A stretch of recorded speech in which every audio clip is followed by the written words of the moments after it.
Welcome to Clatch Radio, where technology meets options trading. Okay, here's something to think about. What if you could jump into something complex, like options trading, but do it with incredibly high consistency, like generate steady income without having to predict which way the market's going to jump. Imagine hitting a win rate over 98% on thousands of trades. Today, we're really digging into a fascinating case study, Clatch Fund's data-driven option strategy, and we're focusing specifically on how they systematically tackled SPY options. So our mission here is to unpack how, over this 13-month period, Clatch Fund pulled off thousands of trades, literally thousands, and hit that amazing, 98.63% win rate. And they did it all through a really rigorous quantitative method, not guesswork, not forecasts. We want to get into not just what they achieved, but the how.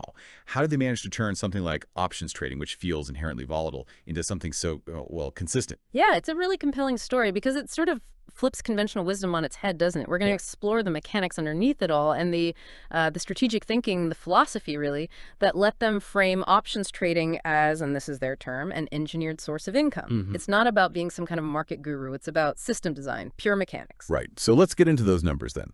The performance summary runs from May 13, 2024 to June 6, 2025. Yeah. And the scale, it's pretty impressive. 3,161 total option trades executed. And here's that headline number again. Out of 1,021 contracts that actually expired, 1,007 of them, that's the 98.63% expired out of the money. OTM, that's the core of this high consistency thing, right? Yeah. But okay, the financial result. Total revenue, $33,256.24. Average revenue per trade, $55.06. So pretty modest per trade. How does that exceptionally high OTM rate connect to this idea of engineered income, and how do those smaller average returns build up? Well, that modest average return is key, actually. It highlights their core philosophy. Rolling drives performance, not recovery. This isn't a set-it-and-forget-it approach, not at all. It means they are actively, almost constantly monitoring and managing every single position they have open. That's super high OTM rate. It isn't luck. It's the direct result of focusing relentlessly on probabilistic advantage, on keeping the odds stacked in their favor. And those smaller, consistent wins, they compound massively, especially when you're doing it thousands of times with such a high success rate. It stops looking like trading windfalls and starts looking more like, an operational revenue stream. They're constantly judging each trade against three main things. First, how time decay, theta, is playing against the remaining premium. Second, market direction and volatility, obviously. And third, critically, assignment risk, which they measure using their own special ITM probability metric. Wow. Okay, you mentioned active management. They performed over 600 rolls, 604 to be exact. That's, 19.1% of their total trades in just 13 months? That sounds incredibly active. How does that constant rolling, that level of adjustment, actually produce that consistent win rate? And what are the operational demands of doing that so frequently? Yeah, it's intensive. But here's the crucial distinction. For them, rolling is used to advance, defend, and reoptimize positions. It's explicitly never a rescue mechanism. That's a quote from their own material, and it's important. So they aren't waiting for a trade to go bad and then trying to roll it out of trouble, hoping it comes back. No, they're proactively adjusting positions that are already doing okay, or maybe just sitting at break even. They roll to maintain that probabilistic edge they want, or maybe to capture premium faster if conditions shift. It's about optimizing something that's already working, or fine-tuning it, not scrambling to fix a mistake. That's a huge difference in mindset. Okay, that makes sense. It's proactive, not reactive. Yeah. So we've got what's the amazing results and the why, the philosophy. Let's get into the how. What are the nuts and bolts, the actual mechanics here? Right. So their rolling framework isn't just one thing. It has several clear objectives. First, avoiding assignment is paramount. So they'll tactically roll forward, meaning they push the expiration date further out, maybe adjust the strike price down a bit. Second, sometimes they want to capture premium faster. In that case, they might roll backwards, shorten the DTE, maybe reposition to capture higher short-term implied volatility if it pops up. Then there's managing overall exposure, constantly adjusting delta, expiration, strike price as the market, does its thing. And finally, optimizing efficiency, acting fast when volatility shifts in their favor or when time decay really starts working for them. It sounds like they're never really locked into one position for long then, this dynamic adjustment, this constant shifting. How does that help them keep their edge and, I guess, maximize the return for the risk they're taking, especially when markets get choppy? Exactly. They're not making a single bet and hoping it works out for weeks or months. By dynamically adjusting, they're constantly trying to maintain an optimal risk-reward profile right now. They're harvesting premium as conditions change, managing a sort of continuum of probability, not just a static bet. Does that make sense? Yeah, it does. Like constantly trimming the sails on a ship rather than just setting a course and hoping the wind stays the same. That's a good analogy. And this leads us straight into their first really key innovation, using ITM probability as a risk metric. Now, this isn't your standard delta, which just measures sensitivity to price moves. And it's not value at risk, VAR, which estimates potential loss over time. This is something they developed. It's proprietary, forward-looking, and it directly measures the in-the-money probability, the actual chance of that option ending up in the money at expiration. Okay, so how is that different in practice? What's the value? Well, the value is huge. Unlike those other metrics, which can be a bit theoretical or backward-looking, ITM probability gives them a dynamic, real-time, outcome-based measure of risk. They recalculate it constantly with live market data so they can target risk-reward zones with incredible precision. It tells them when to roll and where to roll to. It, as they put it, reframes options management around outcome probability, not theoretical exposure. It lets them act before a theoretical risk turns into an actual loss. It's really about engineering the outcome. That sounds powerful.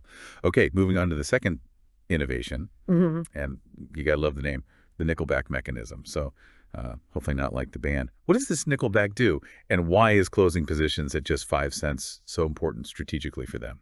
Yeah, definitely adds more value than the band, arguably. So this is an internal automated process. Think of it like portfolio hygiene. It automatically scans their short puts and closes out any that are trading at just 5 cents, 5 cents. Why not 0 or 10? Good question. 5 cents is often that point where there's very little premium left, but still some assignment risk, however small. And holding it ties up margin capital. So this Nickelback process runs weekly, and the benefits are actually pretty significant. First, it slashes their average days to expiration DTE by about 18 days, just by getting rid of these old positions. Second, it frees up that capital, that margin, much sooner for redeployment into new, potentially more profitable trades. Third, it minimizes those annoying, unexpected assignments on positions you thought were basically dead. And fourth, it just systematically cleans house. Keeps the portfolio lean, agile, focused on positions with real potential. It really supports faster premium cycles and ensures capital is always working hard, not just sitting around in near worthless options. Okay, efficient cleanup. Makes sense. And that brings us to the third critical innovation, proactive hedging for ITM outcomes. Because let's face it, even with a 98.6% win rate, some positions do end in the money.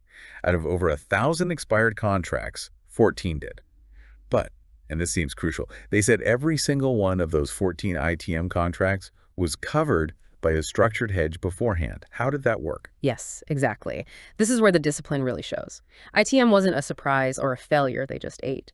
When an option started moving towards ITM territory, threatening assignment, they proactively deployed hedges. Specifically, they used reverse put spreads. Reverse put spread. So basically creating a counter position that profits if the underlying continues to move against their original short put. Precisely. It's a way to cap the potential loss or even turn the situation profitable if the move is strong enough. And the key outcome here, all 14 of those ITM situations involving these hedges were ultimately closed Profitably. Even the ones that ended ITM. That's what their case study reports.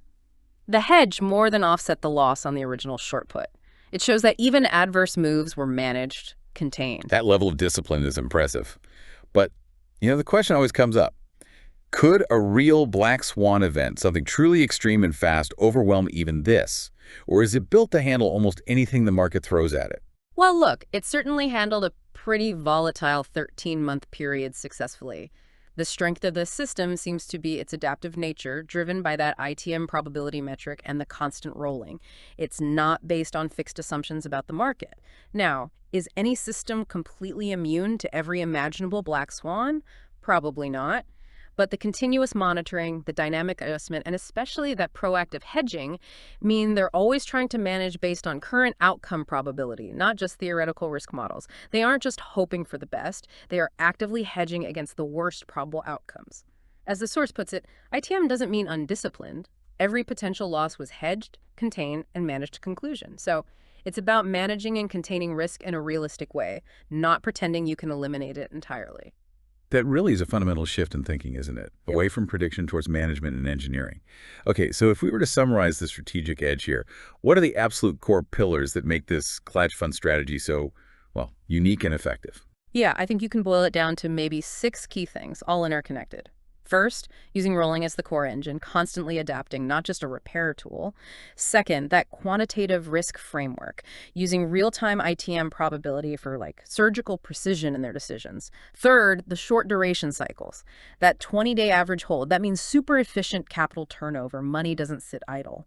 Fourth, diversification via SPY. Trading the broad index inherently cuts down on single stock blow-up risk. Fifth, the systematic cleanup, the nickelback thing, accelerating cash recovery, keeping things agile. And finally, that really robust hedging protocol, turning potential losses into managed outcomes, often even profitable ones. When you listen like that, it really paints a picture of a well-oiled machine. It does. And seeing it work over 3,000 trades with that 98.63% success rate, it makes a strong case that this kind of short premium trading can be repeatable, high frequency, and systematically de-risked, even when the market is, doing its usual volatile dance. If you zoom out, the system's agility, the automation components like nickelback, and that core probabilistic discipline, it genuinely seems to transform options trading from feeling like speculation into something much closer to, well, their phrase again, an engineered source of income. Okay, so wrapping up this deep dive then, the big takeaway from Clatch Fund's success story seems clear. Consistent risk-adjusted returns in options don't necessarily require you to be a market predictor.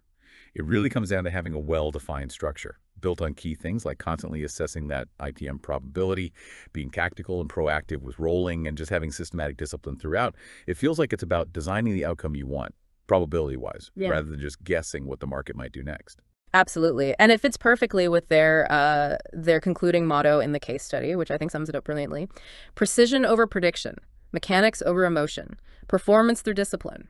Precision over prediction, mechanics over emotion, performance through discipline. That's powerful. So you've heard how Clatch Fund basically swapped speculation for system design. It leaves you wondering, what areas in your own life or maybe your work where prediction feels like the main game right now could perhaps benefit from a similar shift, a shift towards more data-driven precision, systematic mechanics, and disciplined execution, something to think about. Thank you for listening to Clatch Radio.